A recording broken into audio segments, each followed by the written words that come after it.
السلام عليكم، كيف دايرين؟ لاباس عليكم؟ المهم بلا ما نطول في المقدمه. فاليوم بغيت نشارك معكم واحد الكيكه اللي صراحه هي زوينه والمذاق ديالها شي حاجه روعه زوينه بزاف. وهي كتباع في لي ريستورون في لي باتيسري في الاماكن الكبيره، فهي كتباع غاليه بزاف، مع العلم انها كتصايب مكونات اللي هي بسيطه وممكن دار في اي مكان. واحد فينا يعني راه يقدر يديرها.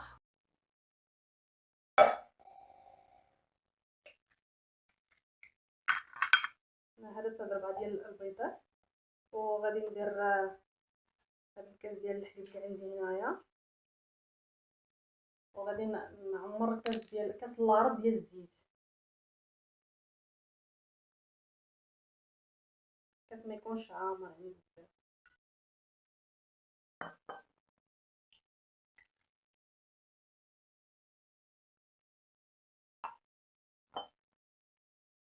وغادي نزيد هاد الكاس ديال سنيده، فكلشي كنعبرو بكاس ديال العنبه.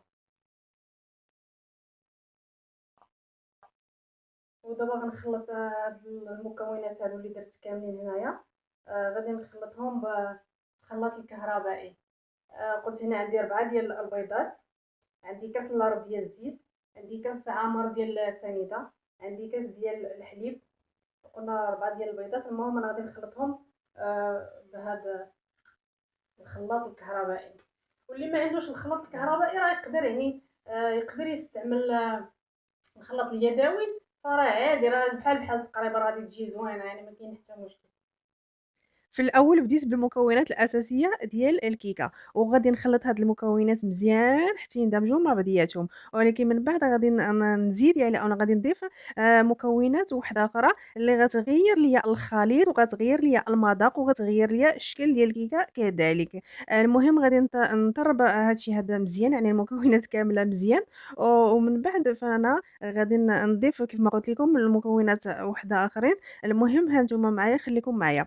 المهم الخليط ديالي خصني نطربو مزيان وحتى تذوب هذيك سنيده، والمكونات كامله تندمج مع بعضياتهم كيف ما كتشوفوا دابا. المهم كيف ما قلت لكم فانا خدامه يعني بالخلاط الكهربائي، ولكن راه ماشي مشكل، راه ممكن يعني نستعملوا حتى الخلاط اليدوي. المهم دابا انا غادي نكمل غير بالخلاط اليدوي. من بعد ما خلطت هذاك كامل المكونات اللي عندي بالطراب الكهربائي، دابا غادي نكمل بالخلاط اليدوي. فهنا كما قلت لكم راه عندي كاس تقريبا د العنبه ديال الفورص. ف غادي نديرو هنايا، نضيفو الخليط اللي عندي ديجا.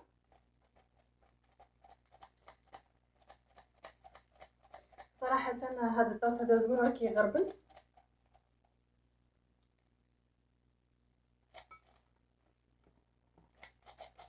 صراحه عملي، يعني ما كتهزو فيه وما كتغربلو. هانتوما هو هذا باش كنغربل دابا. انا الطاس اللي كنغربل به دابا الطحين.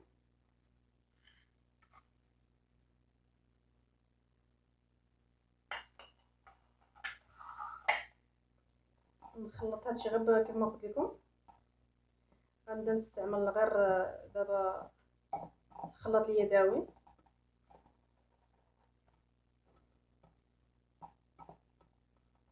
يعني غير نحس بهادشي هذا تخلط ليا.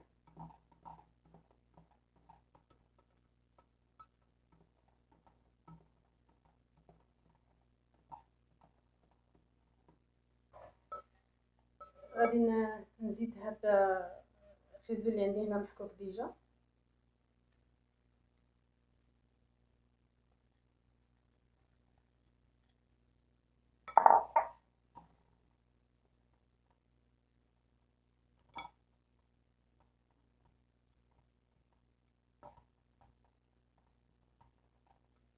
غنزيد عندي هنا كما قلت لكم هاد الزنجبيل والقرفه. راه المذاق ديالهم زعما كاين راه كيجي زوين صراحه. القرفه والزنجبيل سكينجبير وخيزو، راه المذاق ديالهم كيجي زوين، زعما كاين راه ما تعجبوش منا، راه كيجي مذاق زوين ديال القرفه مع خيزو وسكينجبير. فهنايا راه عندي هنايا الكركاع مهرمش، حتى هو مدوزه في الماكينه. فخصني يعني باغا ندير هنايا نص كاس تقريبا ديال العنبه حتى هو. غندير عيني ميزاني.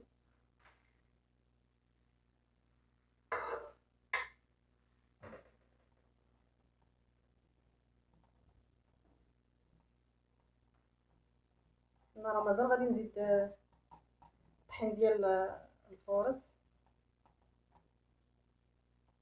انا مازال حتى كتولي بحال شكل الكريمه اولا لا كريم كما كتشوفوا.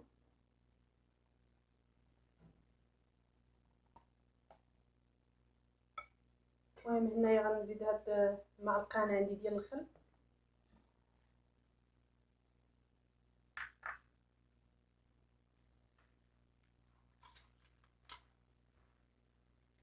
انا غادي نزيد هاد الساشي ديال الفاني كما كتشوفوا.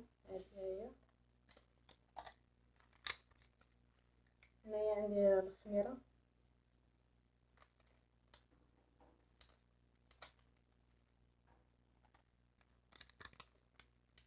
ديال الخميره الثانيه عندي 3 انا ديال الخمارات. هذه الثالثه.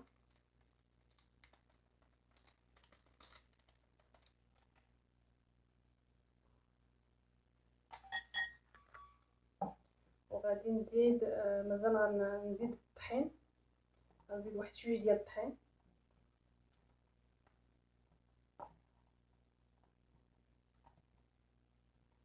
زعما راه ماشي خاصني نحرك بزاف الخليط اللي عندي، لا غنحرك غير لما نشوف كاع المكونات هنايا تجانسوا مع بعضياتهم وصافي.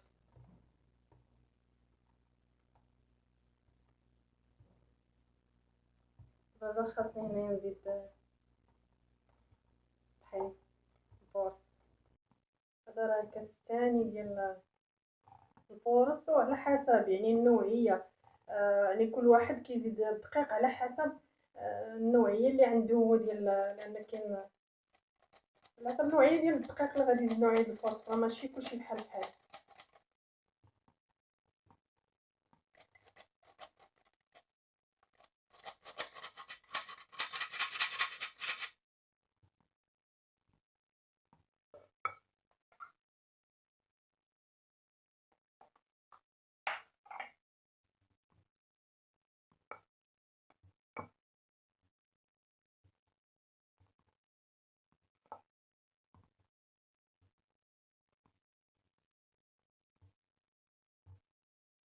وما نخلط غير لما يعني يتجانسوا هاد المكونات. المول ديالي ها هو هذا. انا المول فاش غادي نديرها كما كتشوفوا ديجا انا راه درت فيه الزبده.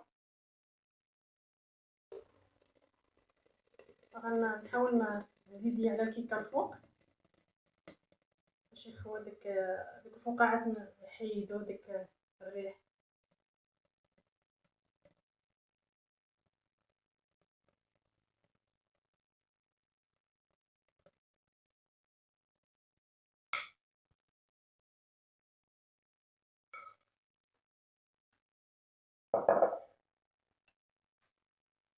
المهم انا الفران راه ديجا درتو كيسخن.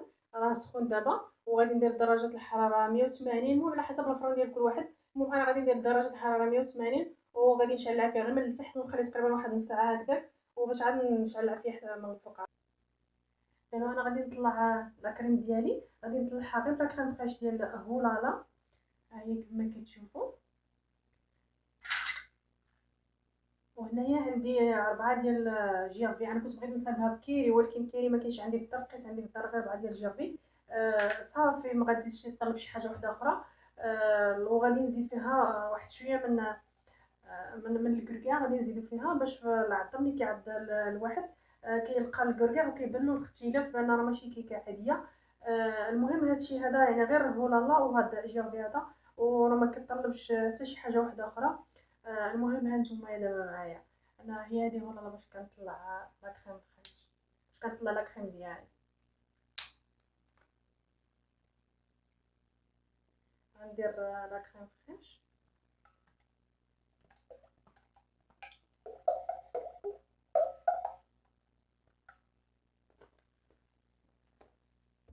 وغادي ندير فيها جافي. هي راه كيري، زعما انا بغيت ندير فيها كيري، ولكن كيري ما كاينش عندي في الدار، فدرت يعني اللي كاين عندي واجد جافي. ومع الملوحيه ديال الفرomاج مع المذاق ديال لا كريم فريش ديال هولالا، فكيجي شي حاجه زوينه رائعه زوينه بزاف. وما كتجي يعني ما كتجيش خفيفه في نفس الوقت، ما كتكونش ثقيله بزاف، والمذاق تيكون روعه رائع بزاف بزاف. وعاد بالاضافه للكركاع، فشي حاجه اللي صراحه روعه.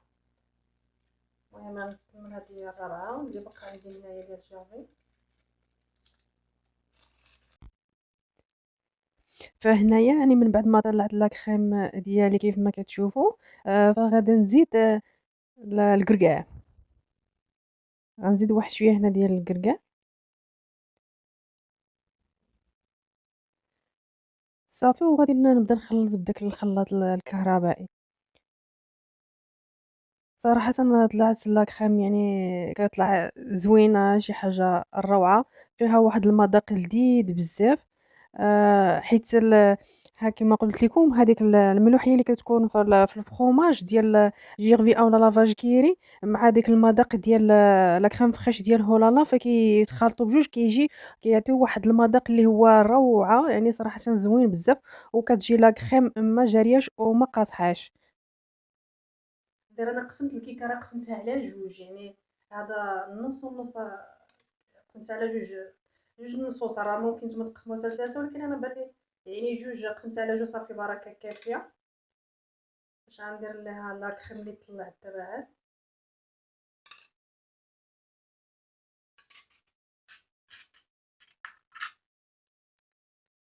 عاد لا كريم ديالي هي هذه، لا كريم اللي انا طلعتها كما كتشوفوا، ها هي.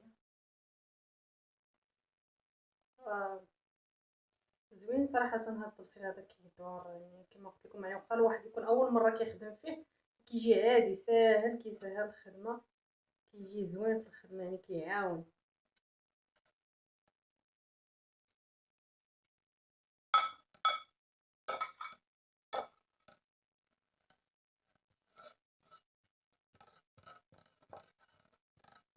كما كتشوفوا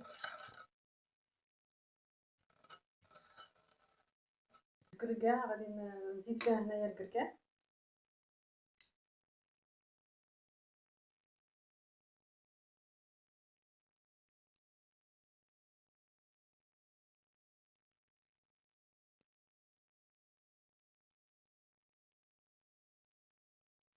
كما كتشوفوا فهذا النص الثاني ديال الكيكه، كما قلت لكم حيت انا راه قسمتها على جوج. ها هي كما كتشوفوا. غادي نسقيها حتى هي الحليب، يعني ما غنحتاجوش شي حاجه اخرى من غير الحليب، لان ما غيجيش مع لا قهوه لا، يعني من الاحسن اللي غيتواسى معاه هو الحليب بارد يعني.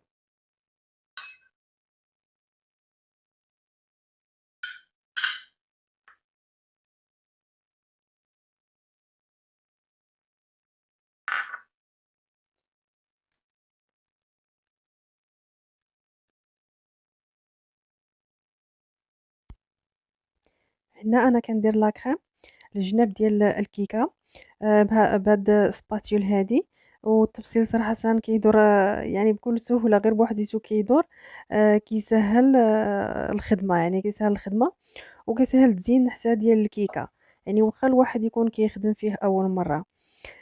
هذه لاصوص او لا صلصه ديال الكراميل، فالمذاق ديالها كيتواتى مع هذا النوع ديال الكيكات. وحتى النسمه ديالها فهي زوينه وكتعطي شكل زوين للكيكه. هنا زينت الكيكه بلا كريم بهذا الشكل اللي كيبان لكم دابا. ودرت فوق منه الكركاع. فانا استعملت هذاك الراس الرقيق في داك الجيب الحلواني.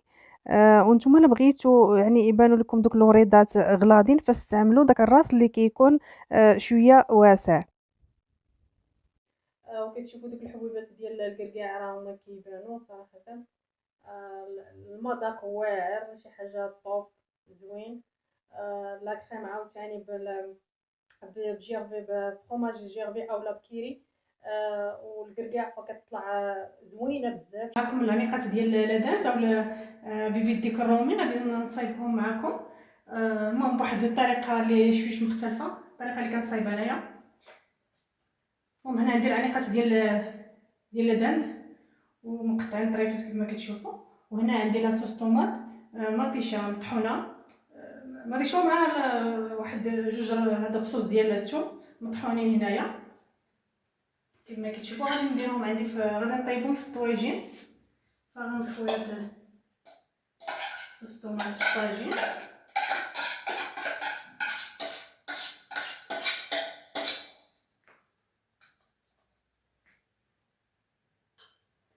خصني عندي هنايا الحبق. شوف عندي الحبق هنا غادي نقطعو. هانتوما راكم بس كنظن المهم الاغلبيه غادي يكون تيعرف الحبق. كما كتشوفوا هو هذا الحبق، الوريقات ديال الحبق هما هادو. غادي نقطعهم. الحبق كيتباع ب8 دراهم البواطه، كاين في مرجان بالنسبه اللي بغى يشريه. كنضيف الحبق المطيشه اللي هي الطماطم بالنسبه للاشقاء ديالنا في دول الثانيه اللي كيطلبوني باش نتكلم بلهجه بيضاء. هنايا غادي نزيد هاد سميتهم العناقات الطرفه ديال العناق. هحاول اتكلم بلهجه بيضاء في الفيديوهات المقبله ان شاء الله. وانتم كمان يعني ممكن تكتبوا اسماء يعني المكونات اللي انا بستعملها بلهجتكم يعني في التعليقات، وبهيك نكون يعني عندنا تبادل يعني مصطلحات واللهجات، يعني شي حلو. هنا عندي التوابل التبزيره. كاين عندي هنا التحميره او الفلفله حمراء حلوه. وعندي سكينجبير الزنجبيل، وكاين الابزار من تحت، وكاين هذا الكمون. فغادي نديرهم حتى هما.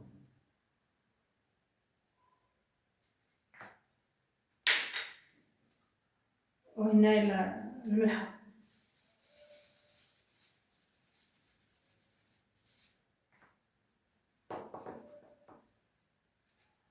هذه غادي ندير الزيت.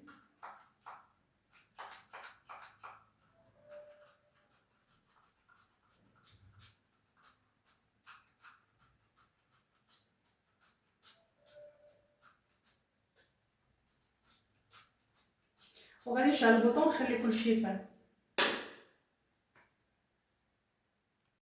غطيت الطاجين ووضعته على نار هاديه، ولما يستوي راح ارجع اكمل معاكم.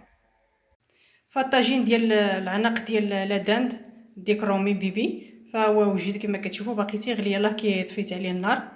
فما كيطلبش مكونات كثيره وكيوجد في وقت قليل. دغيا يعني دغيا كيوجد ودغيا تحضريه، يعني دغيا توجديه وترديه فوق النار يطيب.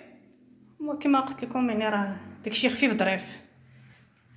فانا كنجيبهم يعني هكذا ملي كيكون تقريبا سالي عندي كلشي، وكنبغي نصايب شي حاجه خفيفه ظريفه اللي ما كطلبش وقت طويل ومكونات بزاف. فبالنسبه لي هاد العنيقات ديال الديك الرومي اولا بيبي ما كيطلبش وقت كبير وما كيطلبش مكونات كثيره.